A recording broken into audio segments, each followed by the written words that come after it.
Thank you all for. Hello, everyone, and welcome to the Accounting Design Project Workshop Fall Edition 2024. My name is Giulia Redigolo. I am from Esade Business School in Barcelona. I am the moderator for the workshop today. We're happy to have Paul Zarowin from New York University to present his paper titled "Can the Stock Market Capitalize R&D Expenditures When Firms Aren't Mandated to?" Before we start, allow me to refresh some general house rules for the workshop. In the first 5 minutes, please let the presenter talk with no interruptions. After that, if you have questions or comments, please click the raise hand button or type your question in the chat, and I will call you up in order. Please mute your microphone if you're not talking to avoid any potential background noise, and feel free to turn on your camera so to allow for a more active participation. Without further ado, let's now welcome Paul. And Paul, the floor is yours. Thank you very much. Okay, thank you all for attending my presentation, regardless of where you are on the planet Earth. This is a joint work with our PhD student, Han-Sung Roy, and he's going on the market this year, just to let you know. So let me get started by showing you this figure, which this is figure one. That's the only figure in the paper, which I think really captures the essence of the paper in a nutshell, okay? So the amount that the companies spend on R&D is R plus D, right? But that's not disclosed, okay?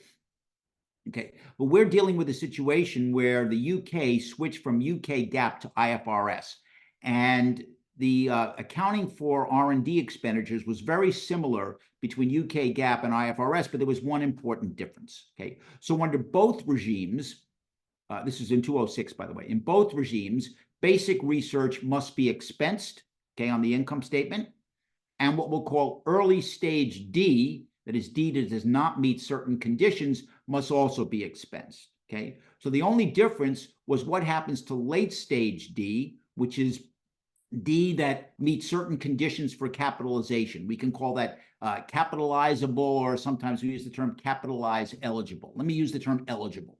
So that's development expenditures which are eligible for capitalization, okay? So under UK GAAP, firms that had such eligible expenditures could choose to capitalize them or not. So some of those firms chose to capitalize them. And if you look on the left-hand side of the T here, we call those capitalizers. So they voluntarily chose to capitalize their eligible development expenditures, okay? And then we had other firms which also had eligible development expenditures, but chose to expense them. They could have capitalized them, but they chose to expense them. So we call those voluntary expensers, okay? And there were firms that had only basic R or early stage D, both of which must be expensed, so we call those mandatory expensers, okay? And then under IFRS, the rule change was that if you had eligible D, you must capitalize it. So that was a mandate, okay? So the ones who capitalized originally, they continued to capitalize. So you see capitalizer to capitalizer. The voluntary expensers now had to switch to capitalization for those eligible development expenditures, and they became capitalizers. And the mandatory expensers, since they did not have eligible development expenditures, they continued to expense, okay?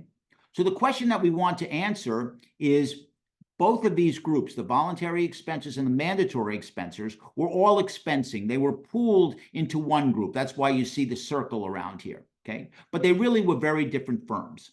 And in particular, as I'll show you, eligible development expenditures, which can be capitalized, are more valuable than expenditures which cannot be capitalized, okay? So these voluntary expensers had more valuable R&D than the mandatory expensers.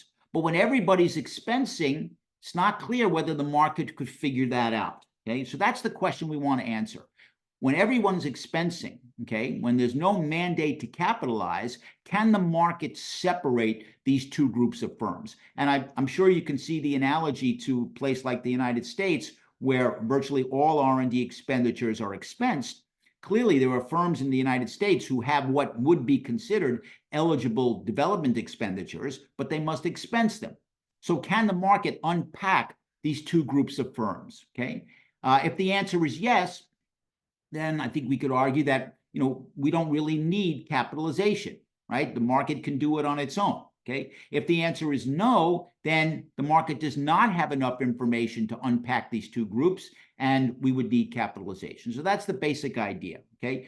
Can the market figure out who's who, right? When everyone is expensing, when externally everybody looks alike, but they're really not alike, okay? So that's the basic idea of the paper, okay? Okay, so the research question is, can the market distinguish firms whose R&D expenditures are capitalizable or eligible versus those that aren't when all R&D expenditures are expensed? That's the key question. Okay. All right. Why is it important?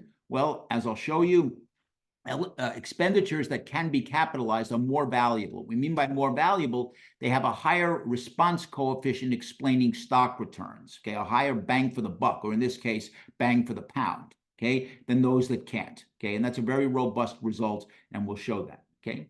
Why are they more valuable? Expenditures that can be capitalized have passed this threshold. Sometimes it's called the beta test. In order to be capitalized eligible, they must be closer to fruition. They must meet certain conditions for an asset, okay? And that's why they are more valuable. That's why the market considers them more valuable, as we'll see.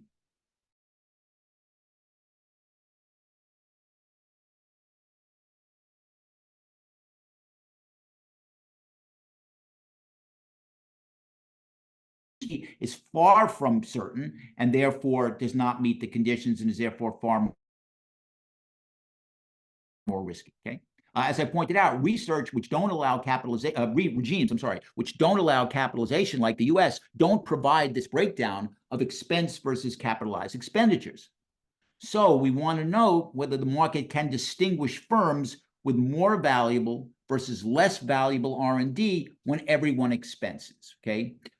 So we'd like to think that this paper can serve as a basis for what Lloyds calls evidence-based policymaking. What we learn in the UK, which is obviously, a first world major market, perhaps we can extrapolate that to the US and learn some lessons from the UK, okay? All right, so our setting, okay? We're looking at the time of the switch from UK GAAP to IFRS in 2006, okay? There were some firms that straggled a little bit later, but basically it's around 2006. Okay, so in UK GAAP, there was optional capitalization of eligible development expenditures. Research expenditures and development expenditures that did not pass the threshold, the capitalization conditions, must be expensed, okay? So that leaves us with two types of firms that expensed 100%, okay? There were mandatory expenditures, which did not have capitalized eligible expenditures, if you remember that picture I showed you. And there were voluntary expenditures, which had capitalized eligible expenditures, but chose to expense them. Then IFRS came along and made the capitalization of those eligible development expenditures mandatory. Okay, there was no change for research expenditures and ineligible development expenditures. It was only the eligible development expenditures which became voluntary to capitalize and then mandatory. Okay, so the voluntary expenditures must switch to capitalization of those eligible expenditures. Okay, so under UK GAAP, the mandatory and the voluntary expenditures, by the way, that's our term. I haven't seen that term anywhere, although I think it's pretty descriptive. The mandatory and the voluntary expenditures were pooled into one group. As I said, if you were looking at the financial statements, externally, what would you see? You'd see everybody expensing, okay? Even though internally they're really two different groups of firms, okay? IFRS, they're separated, okay? Could the stock market separate those two groups under UK GAAP? That's the basic question. As I said, we can think of extrapolating this to the United States. When everyone expenses, does the market have enough information basically separate on its own, or does it need more? And I think, by the way, just my own 2 cents here, I think that's really the crucial question with capitalization. If the market can figure out everything on its own, we don't need capitalization. But if the market cannot, then capitalization will add information to the market and make the market more efficient, okay? So was the UK GAAP a pooling or a separating equilibrium, okay? Yes, Sorry, Ayang? I think Ayang has a question. Yes. Hi, Paul. I really like that you kind of spin on Spence kind of signaling model. And Yes. then in that model, either that you want to signal or not, usually there's a kind of like a benefit to that to that choice. So I was wondering that what's the benefit for firms voluntarily expense those R&D eligible R&D spend, right? Because if it's expense, it will actually make your earnings lower and then fewer assets. So what's the benefit for firms voluntarily doing so? So I don't know fully the answer to that question, but I think there are two possible reasons why the voluntary expensors may have been expensed. One is proprietary costs. They don't want to reveal that they had late stage projects that others can piggyback on. I think proprietary cost is one possible reason. And the second possible reason, maybe it's just easier to expense everything. The auditors don't mind. In order to know when your development expenditures have crossed the threshold to be capitalized eligible, you have to set up internal systems and track everything. And that's, somewhat expensive. Plus, as I said, the auditors are very happy if you expense because they don't want to put any risky assets on the balance sheet that might have to be written off, okay? So I think it comes down to one of those two things. It's either proprietary costs, so that's kind of you have these advanced projects and you don't want to reveal that. I think that's, very possible. And the other, I'll call it willful ignorance, if you will, okay? I think both of those things could be going on. We have not answered that question. When we get to the end, I will say that regardless of which it is, I believe our results hold. In other words, as I'll show you, the market could not separate those two groups of firms under UK GAAP, regardless of the underlying reason, whether it's proprietary costs and therefore the voluntary expensors did not want to capitalize, or whether it's, I'll call it willful ignorance, they didn't know, they didn't set up the systems. It still is that they are expensing even though they have these valuable projects, okay? So I think our result will hold, but I agree with you, that's a first order question. That's an important question. Can I have a follow-up? Because Yeah, I like sure. your two stories.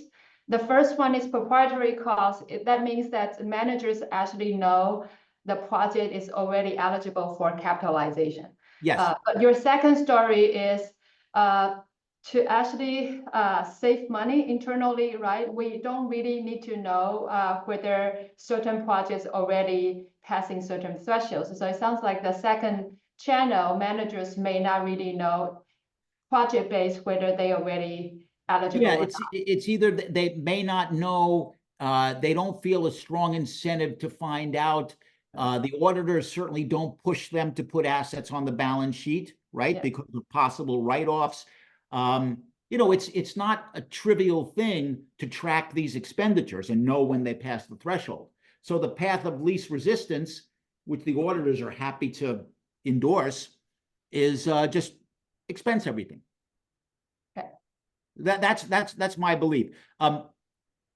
It is in follow-up work. We want to try and answer that question, but again, as I'll claim when we get there, that I don't think it threatens our result. Whatever the underlying reason is, yes, important to know, but it doesn't threaten our result. Okay. Did I answer the question? Yeah. Thank Okay. you. Good. Okay. So when IFRS came in, there was mandatory capitalization. A lot of times people question this, and I think the reason they question whether it was in fact mandatory is because there were firms that continued to expense, okay? Well, the reason they continue to expense is because they didn't have eligible expenditures, okay? But anyway, let me offer some evidence that I believe is consistent and supports, I should say, that the capitalization was mandatory under IFRS, okay? First, you had many of those voluntary expensors switching, okay? And they didn't just switch a year before they switched at the time of the switch to IFRS. So that's when they started to capitalize, okay? So I think that supports the mandate. As I said, the timing it didn't just happen a year later, a year before, 2 years later. The timing of the switch to begin to capitalize was at the time of the mandate, okay? Excuse me. In addition, in the first IFRS year, voluntary expenditures were required to disclose pro forma, i.e., as if IFRS capitalized amounts pertaining to the previous year, the last UK GAAP year. So this shows that they could have capitalized under UK GAAP, but chose not to, and only capitalized once the mandate came in, okay? In an earlier paper, myself and my co-authors analyzed R&D footnotes, and firms that continued to expense under IFRS usually had a very good reason. They basically said, we don't meet the capitalization conditions. In addition, the UK bundled IFRS adoption with enforcement, okay? So I think it's reasonable to assume that capitalization was mandatory. So I think all this evidence is on the side of mandatory capitalization. Okay. Again, some people argue against it. I think their argument is weak. But if we get into it later and you want me to convince you even more, again, I don't think it threatens our result. Even if there were some firms which, let's say, despite the mandate, managed to expense anyway. So let's say this, if you want to argue enforcement wasn't 100%, I think our result will still go through. Okay. But I think the mandate is pretty strong. Okay, I think our paper is fundamentally different from prior research.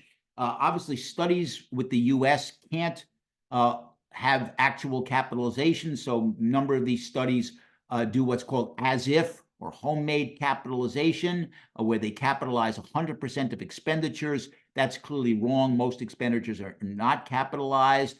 So they can't determine whether the market can distinguish more valuable versus less valuable R&D. Some papers investigate market efficiency with respect to recognized R&D information using US data. The results are actually mixed. Many studies claim to find that the market is not efficient. Some more recent studies, which we cite in the paper, add in certain risk factors like takeover risk, and find that that eliminates most of the excess returns. So I think the results are at best mixed. Okay, but what those papers that look at market efficiency try and do is they want to see whether the market is efficient or inefficient with respect to recognized R&D information. That is what's in the financial statements. We're looking to see whether the market can infer unrecognized R&D information, okay, the potential capitalization, which wasn't there under UK GAAP, okay? And our results will hold whether or not the market is efficient with respect to the recognized R&D information. If the market is not efficient, okay, depending on which side of this debate you believe, if the market is not efficient, then perhaps the capitalization could make it efficient. If the market is efficient with respect to what's recognized, capitalization could make it more efficient. So our results do not rely on market efficiency or inefficiency. Okay, just since this came up in a previous talk, there is this software paper by Abudi and Lev, widely cited, from 1998. A big difference in fact, a fundamental difference in our paper and their paper is they are only looking at one regime, which has software capitalization. We are looking at the transition between two regimes. That's what enables us to determine whether the market can unpack the expensors in the first regime. So no other paper is looking at the transition to two different regimes, from one regime to another regime. Okay, why are eligible expenditures, the part that can be capitalized, why are they more valuable? Okay, well, IFRS, by the way, IFRS conditions and UK GAAP conditions are very similar. If something was capitalizable under UK GAAP, it would be capitalizable under IFRS and vice versa. The only thing different was the voluntary versus the mandate. So we have technological feasibility, intention to complete, ability to use or sell, okay, probable future economic benefits.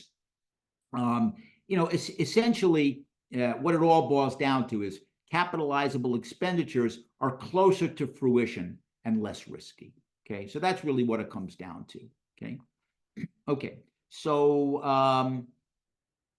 let me just jump to table 2, which looks at some of the sample statistics, and you'll notice we did it under UK GAAP and IFRS, and a lot of these variables, okay, are the amount of R&D spent, stock returns, net,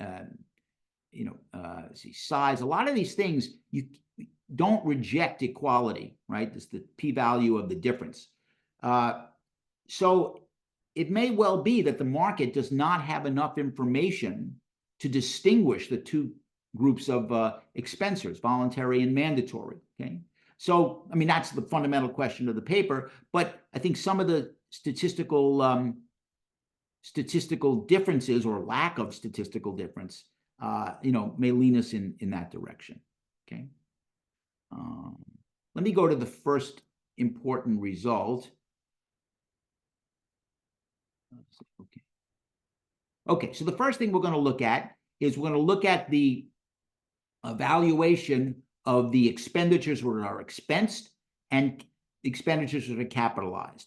Obviously, we're going to do this for the voluntary expenditures once they become capitalizers under IFRS, right? We control for earnings before R&D just as a control for performance.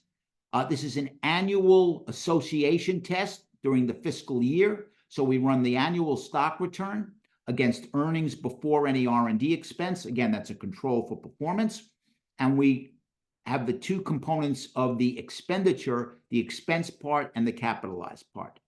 Obviously, this test could not be done for expensors, either voluntary or mandatory, in the UK GAAP period. Okay. So what do we want to test here is whether the capitalized component is more valuable, i.e. a higher bang for the buck, B3 compared to B2 in this regression. Okay, so our null hypothesis is B2 and B3 are equal. Our alternative is B3 is greater than B2. Okay. So what we see, this is our first result, is look at column 1. So this is voluntary expenditures under IFRS. As I said, we could not have done this test for voluntary or mandatory expenditures under UK GAAP because we needed the breakout of the capitalized and expense costs. So the capitalized costs have a Sorry to interrupt you again. Yes? I has another question. Yes, sure. I'm sorry. Oh. So Paul, do you want to finish your sentence? Yeah, okay. So what this shows is that capitalized expenditures have a response coefficient of 6.3. In other words, I was going to say $1. It's UK, so it's a pound. A pound of capitalized expenditures translates into 6.3% return. Okay, whereas the expense expenditures a little less than a 1-for-1 pound. Okay, and the difference between the two is highly significant, 0.05. So what this shows is that capitalized expenditures are more valuable, i.e. a higher bigger bang for the buck than expensed expenditures. And just FYI, we also did this test for firms that capitalized under IFRS and under UK GAAP. We're not really interested in these firms so much, but we just wanted to see whether that same result would hold. And as you can see, it does. The capitalized expenditures are much more valuable. And here's the T statistic down at the p-value, I'm sorry, at the bottom here. So this is a very robust result. Capitalized expenditures are more valuable, i.e. have a bigger bang for the buck than expensed expenditures, okay? And just last thing, FYI, I pointed out before that when the voluntary expenditures first started to capitalize under IFRS, they had to publish what their results were from the previous year, the last UK GAAP year. So what we did is we ran a similar regression. The left-hand side stock return is from the last UK GAAP year, okay? And the right-hand side variables are from the first IFRS year, the disclosure that did not come out until IFRS. So this test is really asking, when we were back in UK GAAP, could the market, kind of figure it out? Could it distinguish it? And from this small sample of only 1 year, the answer is no. Okay, we're not going to rely on that for our evidence, but it just is suggestive. Okay, all right, Young, I'm sorry. Okay. I think, Paul, this is not a suggestion, it's probably potentially a assumption in your empirical design, because like you said, we don't, as researchers, we cannot see these two different R&D projects in the pre-regime for voluntary expensers, Correct. right? So your empirical design is that you are going to assume the underlying R&D project portfolios stay constant. And we Yes, use that the is correct. post regime to infer what actually they internally potentially distinguish two different parts of the project. That's exactly right. So if you became a capitalizer in IFRS, we're assuming you have the same identity back in UK GAAP. Okay, yes, that's a very important assumption, and I think we can back it up. Okay, but yes, you're absolutely right, because if a firm only started to, let's say it only had a basic research back in UK GAAP and then started to do eligible development expenditures in IFRS, then their identity changed. You're absolutely right. So that's something you can assumption, validate. and right, important assumption, and I will back it up. Okay. Thank you. Okay. Good point. Okay, so the takeaway from table 3 is that the coefficient on the capitalized costs or expenditures is highly significant. Coefficient on expense expenditures is insignificant from 0, although it is again. I'm sorry. We have one question in the chat. Yes, I'm sorry. Siwa, Kim, do you want to ask the question? Otherwise, I can read it. No, hi, hey Paul. Hi. Hey, yeah, no, it's a cool paper. I'm just curious, like when, so I try to understand the table 3 that like. Yeah. So when you actually combine everything with the net income before R&D, it seems like the market actually doesn't compensate that the net income R&D for most cases, except for the column 4. Do you have any thought about that? You know, I don't really know. My guess is that if these are R&D firms, the value is coming from the R&D expenditures, not from whatever other they're doing, whatever else they're doing. That's my guess. But I don't know why. Okay. One more question. Yes. Someone is asking, why does the data set contain only 258 observations? I'm not sure whether you want to complete the question. Well, I should have said this before. I apologize. So we looked at 3 years. We took 3 years of data before. Well, these are 3 years of data. So 258 divided by 3, I guess so that's 86 firms. So 3 years of data for all of the firms, right? We used 3 years of data in all our tests we did. So the takeaway here is that capitalized costs are more valuable than expense costs, consistent with our alternative hypothesis 1. Now, again, that's important to show because that tells us that firms that have capitalizable costs, the voluntary expenditures, have more valuable R&D than firms that don't. Okay, so while this is not our main result, it's kind of an important prelude to our main result. By the way, in the Booty and Lev software paper, they have a similar result to this. So I can't say we're the first ones to show this, but it's important that we do it for our data. Okay, our key test is going to look at the R&D, what we call an R&D response coefficient. So in this test, we have the same left-hand side return, fiscal year return, the same earnings before any R&D expense, and now we bundle all the R&D together. So this is both expensed expenditures and capitalized expenditures, and we're looking at this B2, which we call the R&D response coefficient. So this is how the total R&D, whether it's capitalized or expensed, added together, is going to translate into the return. Okay, so if the market could unpack the two groups of firms, then it should be the case that the B2 coefficient should be higher for the voluntary expenditures, because as we just showed, they have the more valuable R&D. They have the late stage R&D. Okay, so let's see if that's the case. So how do I get this? So our null hypothesis, our null hypothesis is that B2 is equal for the two groups of expensors, voluntary and mandatory. Our alternative is that B2 is greater for the voluntary expensors. Okay, so let's see what we find. Okay, so we're going to look at this separately for UK GAAP and IFRS. The reason we separated is because it highlights the kind of the difference between the two. And column 1 is the mandatory expenses under UK GAAP, and the value of a pound of R&D expenditure translates into 2.6 pounds of return. Okay, and for the voluntary expenditures, about 2.8. And the T difference between the two is almost 0, right? As you can see, forget about the statistical significance, the numbers are almost the same. So what this tells us is that the market looks at all these firms in terms of their R&D very similarly. The market thinks that both groups of firms have R&D that's going to, translate into, or let's say, late stage projects. Okay, they're all the same. Okay, once we get to IFRS, the coefficient for the mandatory expenses. Now, remember, the market knows the identities now. Okay, the coefficient for the mandatory expenses is virtually 0, as you see, 0.3, whereas for the voluntary expenses, it's about 2.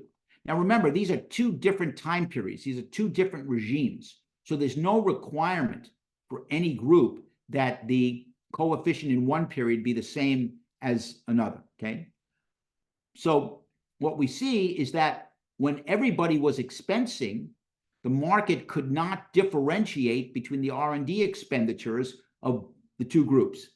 Once the voluntary expenses began to capitalize and basically revealed who they are, then they have a statistically significant higher bang for the buck R&D response coefficient than the mandatory expensors. Okay? Now, there's one other result here I think is very important. So the mandatory expensors are expensing everything. Okay, so you see virtually the coefficient on the R&D expenditure or expense, same thing, is 0.3, virtually 0. We go back to table 3 and we look at the voluntary expensors under the same time period, under the beginning of IFRS, you see the coefficient is 0.927, almost 1. Okay, so it's the coefficient for the expensed component for the voluntary expensors is higher. It's almost 1. In fact, even though we can't reject 0, we can't reject 1 either. Okay. Notice that this coefficient is much higher than the coefficient of 0 for the mandatory expensors. So what we take away from that is that once you begin to capitalize, the market knows that you have what we call proof of concept, that you have expenditures which are going to result in capitalization, okay? That basically, you have a final product there. Before you begin to capitalize, the market doesn't know that. So it doesn't give you credit for your R&D expenditures. So I think that's the takeaway, that even for the expensed component of the voluntary expensors, the coefficient is much higher than it is for the mandatory. Ayong. Oh, what? Yeah, Paul, I think one thing you can kind of like check is the serial autocorrelation of your R&D spending between two samples. Because you can see that for NIRD, the change actually are more sensitive to return than the level. That means that potentially some of the level has been anticipated by the market. And you can try to kind of see what's the serial correlation of R&D expensing between mandatory expensors and voluntary expensors. Potentially the highly persistent R&D expensors are anticipated by the market already. So there's another layer of whether it creates value. On top of that is whether the market anticipates to see certain dollar amount of R&D expensing. Yeah, I mean, that's true. In that case, then the R&D expenditure would be packed into the expected return, right? If it's expected, okay? Yeah, that's definitely true, definitely true. But again, the takeaway, I mean, the result is like, stares you in the face. when both groups were expensing under UK GAAP, 2.6 and 2.7 is no difference. Only when the voluntary expensers revealed who they were did we get this separation. So our takeaway from that is that, excuse me, the market could not unpack the two groups under UK GAAP. And can I have a related question? So like, after you have this very nice, robust results, right? And then I think at the beginning of your talk, you say the novelty of the paper is about comparing these two regimes. Yes. So for us to kind of to inform the standard setters and about which regime is better, I still feel like you need to kind of examine a little bit on the welfare in terms of that, well, whether the pre-regime, when pooling two types of firms into one accounting treatment versus the post-regime, which one is more better off in terms of welfare? Like in terms of that's a very difficult question. You're right. I mean, you're absolutely. I mean, there's no welfare statement here. There only is. I'll call it an information statement that the market did not have enough information to unpack the two groups. Now, you could argue, for example, that once the voluntary expensers began to capitalize, they were giving away some proprietary information, right? You could say that maybe that reduced aggregate welfare. I don't know the answer to that. I think that's a very ambitious question, which I don't know that we can answer. Okay. I think you'd have to get like a general equilibrium economist or something to help with that. But you're right. But I would still argue, and we'll show some more results in a moment, but I would still argue that the market could not figure it out beforehand, and it needed the identification of I'm raising my hand, I'm a voluntary expenser, I have eligible projects, where those guys don't.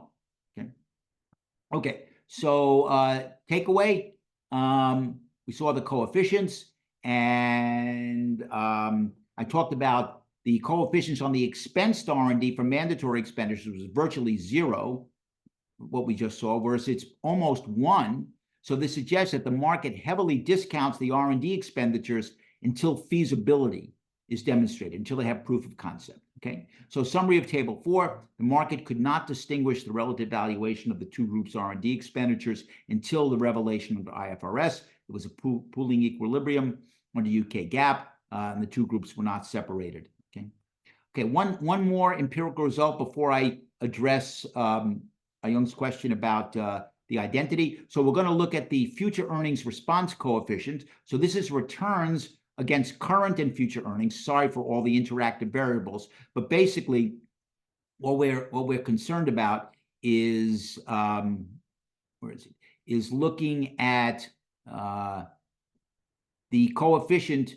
MAN stands for mandatory, so we put the dummy on the mandatory rather than the voluntary, and we want to see whether if there is new information which is revealed under IFRS, which we've been claiming, right, that the stock returns of the voluntary expenses should begin to incorporate more information about future earnings. So that's the basic idea. This FERC future earnings response coefficient has been used in a number of papers, my own and others.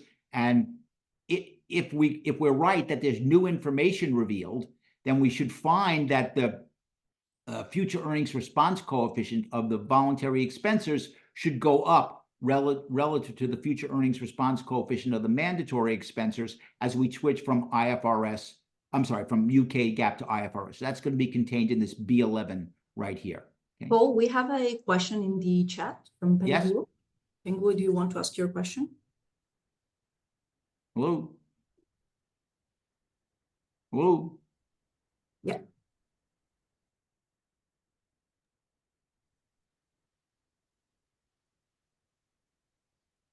All right, I will read it. Oh, should I look at the chat? Should I look at the chat? I can read it. So Okay, read it, please. Yes. since your sample covers financial crisis period, would the results be consistent in the crisis and non-crisis period? Risk on R&D may be viewed differently between the two periods, so a cross-sectional analysis may be better. I don't see why the financial crisis would impact the separation or not. I mean, because if you look back at what we just saw, okay, so this is, say, 2006 to 2008. Yeah, it does cover some of the financial crisis, but why should that impact one group more or less than another? In other words, what we really care about is the comparison of 1.98 to 03, right?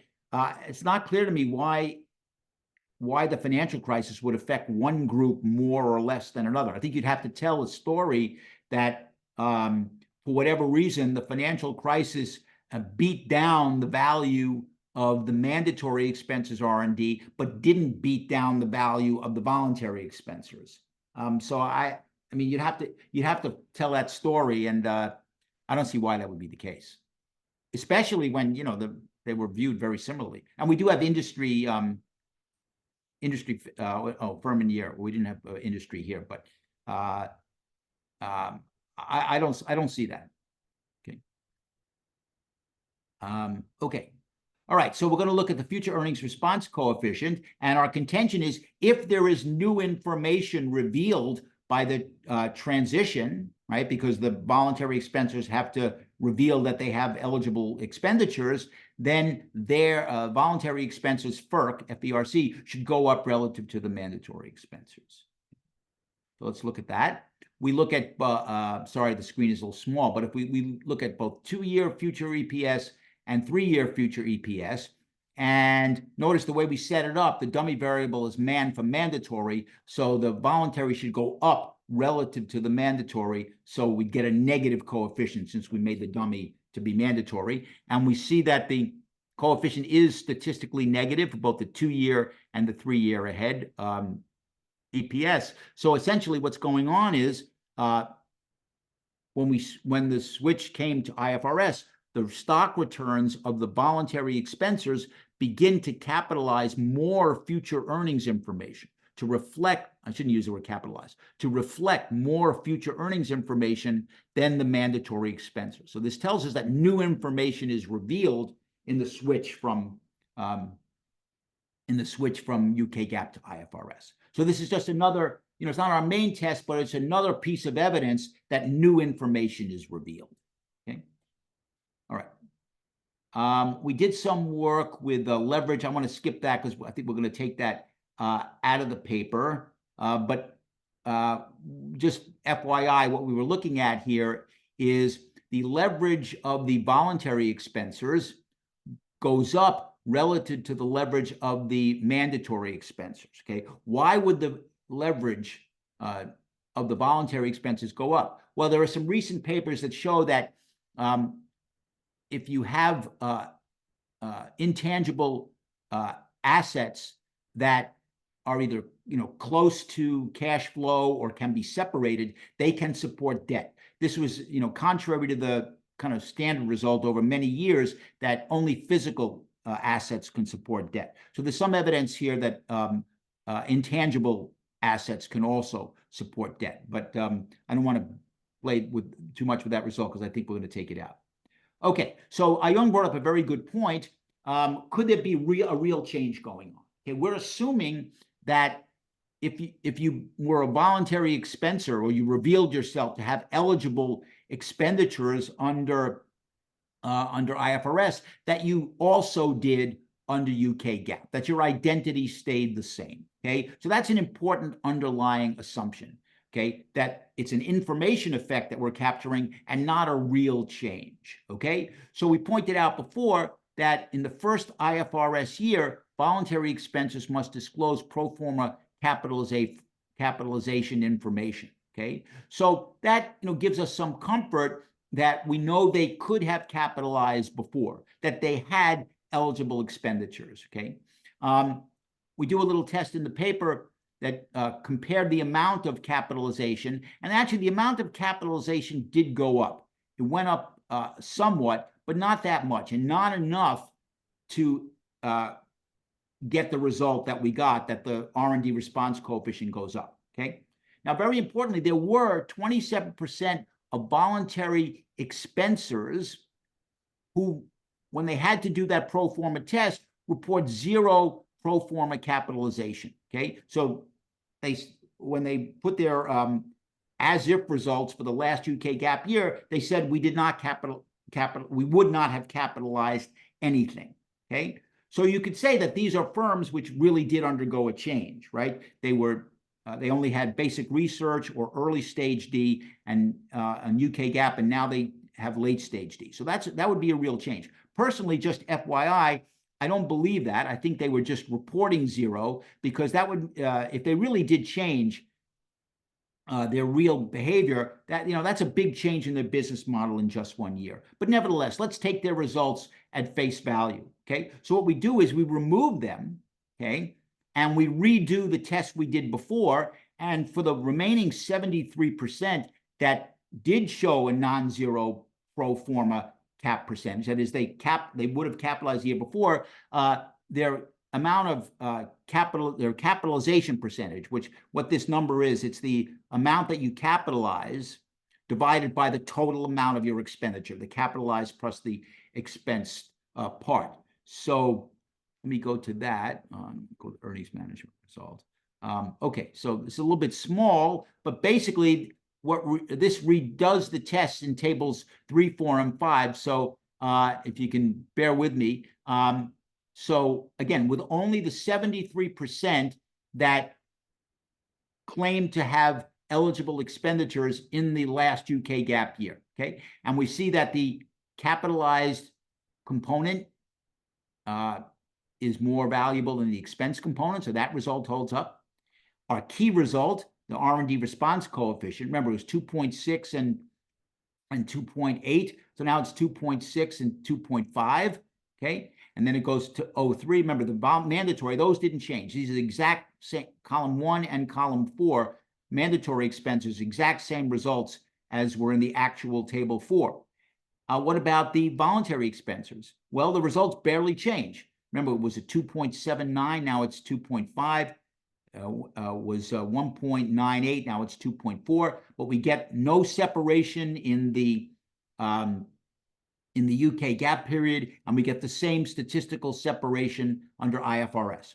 As for the future earnings response coefficient, again, we get the same negative result here, meaning that remember, the dummy is on the mandatory, so we're going to get a negative, is that the returns of the voluntary expenditures come to reflect more future earnings information in the switch. So more information is revealed.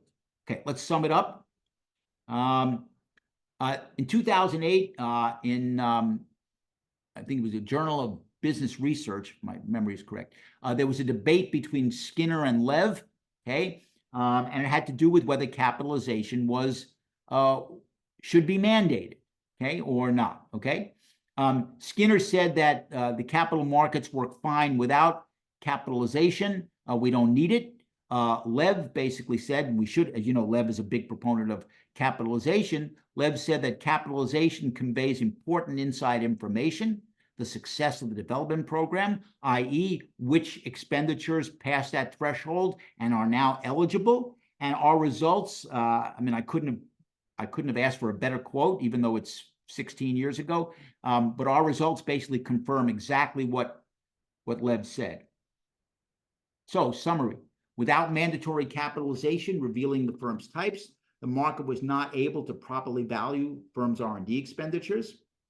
Voluntary expenses stock returns incorporated less future earnings information, also had lower leverage, but I don't want to focus on that. We think the results can serve as an example of evidence-based policymaking for the U.S. Also shows the importance of disclosure regulation, because voluntary disclosure was not sufficient for the market to properly value firms' R&D expenditures under UK GAAP. And as the title of the paper asks, the market cannot capitalize R&D expenditures when firms aren't mandated to. So that's my story. Oh, well, we have a question from Christina. Christina? First, I have to unmute myself. Hi. Very good story. I like the stories. Just, trying really to, two things that occurred to me, listen to your story. First of all, can we rule out that the market has perhaps overreacted to the new information that came with IFRS? That is, the market observed the capitalization and then believed that, oh, yes, that's good news. But then, over the years, maybe reconsider, say, actually, this information was not very reliable because perhaps, I'm speaking from results of my own research, on a very similar test, post IFRS, where we show that, actually the capitalization information was not very reliable. So I think what you're asking is we look at the beginning of IFRS, the first 3 years. You're saying move it up a number of years and see whether the result holds. Is that what you're asking? It's a difficult ask. No, well, you know what? It's a good, actually, it's a good question. You could argue that the market, I don't want to say was fooled by the capitalization, but maybe was overly excited, overly enthused about it. But remember, I like the point. It's certainly worth checking. But remember one thing. Okay, so let me just get this. This was table 3. Okay. The mandatory expensors, even under UK GAAP, we still had the higher value of the capitalized part. So this was going on for a while, right? It didn't just happen, right? If these mandatory expensors, I'm sorry, I should call these voluntary capitalized. I apologize, voluntary capitalized. If these guys didn't exist, what you're saying, I mean, I don't know that you're right, but it's certainly worth investigating. But this, this result, especially, UK GAAP and then under IFRS again, this gives me confidence that this is a robust result. Okay. But you raise a good point. Is, when it's new information, the market may be overly, like a new toy, right? The market is overly excited and overvalued. That's possible. Yes. That's possible. And, another question that doesn't, this is slightly different angle. I mean, okay, so we put too much faith on the capitalization signal, perhaps, and I think that the market observes at the same time a number of other pieces of information to figure out whether, the company has arrived to a stage that, certain of these expenditures can be capitalized. And that could be disclosure, for example, or that could be fundamentals, actually, like profit margins. I mean, so that's, I don't know if you could really expand your, story to really say, actually, and even besides the information that's available, actually, that was a new revelation for the market. I don't know. So my answer would be this. I agree with you. There's a ton of other information, fundamentals, whatever else, right? Okay. But if the market was able to use that information to unpack the two groups, what we should observe is, can you see my screen? Yeah. Can you see me circling the two coefficients there? Yeah. You should observe a difference, right? What's going to cause any difference in the UK GAAP period is all that other stuff, right? And there's a gazillion things. I mean, who knows what patents or profitability, I mean, whatever else is there, right? So my takeaway here is that whatever that other stuff is, and I agree, it's like a, potentially enormous amount of other information, right? It wasn't enough. Whatever it was, whatever those pieces, whatever those fundamentals were, they weren't enough for the market to unpack this, right? So I don't think it's necessary to look at specific pieces of information, okay? Because implicitly they should show up in these coefficients, right? If there's something that makes this 2.79 more valuable than the 2.6, right? Again, whatever that fundamental is, it should be built into that coefficient, and it's not. Yeah. So my takeaway is that, yes, there's a gazillion other pieces of information out there, but they weren't enough. Until mandatory capitalization, they weren't enough. That's my takeaway. I mean, what I had in mind is perhaps some interactions And then, triple interactions are a nightmare. So, oh gosh, No, I understand what you mean. So let's say some fundamental variable, call it X. Okay. Yeah. Yeah. And Size. I don't know. Something. And interact, where is it? Hold on. Interact. No, this should be, interact X with B2, right? Okay. Yeah. And by the way, the X is not the group identification because that's what we have, but some other fundamental, right? Yeah, but okay, so again, my main comment about that is if there is such an X, the market didn't seem to be aware of it because it couldn't separate, okay? Yeah. But, once you start putting in that X, I mean, it becomes almost, a fishing expert. What should I put in there? Yeah.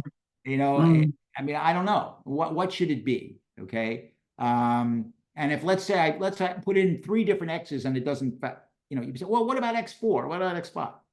So I'm going to just stand on the result that whatever other pieces of information exist, they weren't enough for the market to separate. Okay. Could you send me your paper? I'm curious what you have. You said you did a paper on the same, very similar. You looked under IFRS, right? Post IFRS, yes. Right. So you didn't look at the switch, right? Because it's very important. So I think the originality here is the regime transition, right? Yeah. Yeah. Where could you figure it out beforehand? But I'm curious to see what you did. But it's a good question. Maybe as I said, like a toy. You get a new toy and you like a kid. You play the toy all the time, and then after a week, I want a new toy, right? No, it's true. I mean, I could imagine that happening. Yeah. Anybody else? Is there anything in the chat, Julia? Anything in the chat that I should know? No, I don't think so. We have finished the questions in the chat. So I hope I mean the takeaway. Steve Penman, we have have a Stephen. question. Yep. I saw a hand by Steve Penman. Yeah. Steve, are you there? I'm always interested in what you have to say. Okay. Yes. Sorry, I want to return to Siwa's point that he chatted me about in the chat box. It's very strange that when you have in your regression you have earnings both at levels and trainings and nothing comes up only before R&D. That seems very strange given the typical result, which makes you wonder, what's special about these firms. It's very strange. Usually we get a coefficient of 1, or in return space, we usually get a coefficient of 1 or above with a multiplier effect. Okay, so they're saying that what we're making, what the earnings from our current activities, which are different from those which R&D is supposed to deliver, is not valued by the market. Yeah, I must admit I don't know the answer to that. But it requires investigation, I think, as to what is about these things, because it's not typical at all. Okay, and it could be that I really don't have any conjecture, but I think CR's question pointed that out.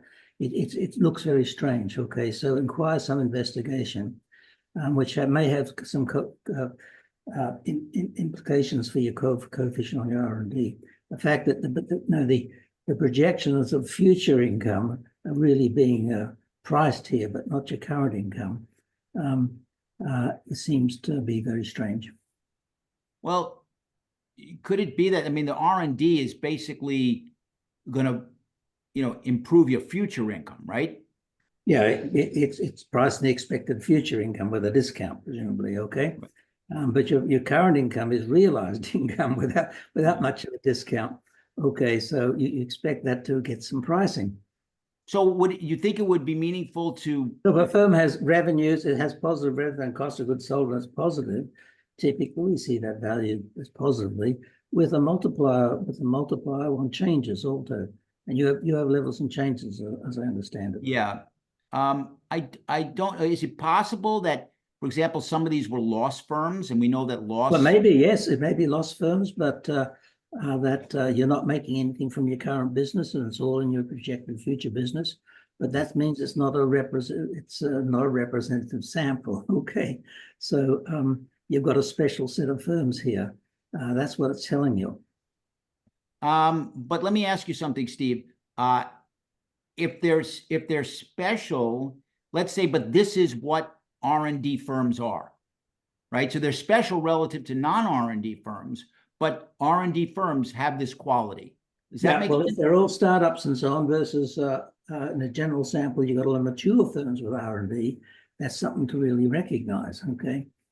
So that, you know, if we're thinking now about a mature firm with a setup, it's not necessarily going to apply. Okay, that's a good point. Well, And a mature firm also, it may be more likely, you know, with the cancelling error property, the R&D doesn't really change your earnings, okay? That it just has no effect on earnings. So I would look into that and see Okay. what, this is Siwa's question. Okay, that's a good point. Thank you very much. One more, last one, perhaps, Christina? Christina? Yeah, I mean, talking about special firms, I was wondering whether you have also captured AIM firms. What firms, I'm sorry? AIM, alternative investment market firms as well. I don't, Han-Sung, do we have AIM firms in there? I don't remember. Yes, we have. Yeah, they have Yeah. different tradition dates that you have. Yeah. Okay. I mean, these, you know, this market is how to say shallow. I mean, they're very, you know, idiosyncratic market. You know, very special market. It's not like Nasdaq. It's much shallower and bizarre. But also be careful because in AIM, I'm not so sure how this will affect your results. I mean, in AIM firms have introduced, you know, IFRS a bit later as well. You know, you have a very late adopters as well there. So yeah, check it through. I don't know if that, you know, is of concern. My main comment is that AIM firms, you know, AIM market is a bit shallow. Sorry, guys, to interrupt you. We need to get to a closure here because we are slightly over time. Yes. Paul, perhaps you have the last slide to show the next event. Yeah, I'm sorry. I I forgot to put that in. Could you Julia, could you tell us? Yeah, so I don't have the slide, but I can remind you that the next one will be on Tuesday, September 24th, so next week. Same time, at 12:30, the presenter would be Kailash Jain, Columbia University, and the paper would be Evaluating Nature of Expense Classifications, Evidence from Labor Costs. So thank you very much, everyone. Thank you, Paul, and all the participants. Thank you so much for all those comments. I appreciate it. Thanks, Paul. Bye. Thank you, Stephen.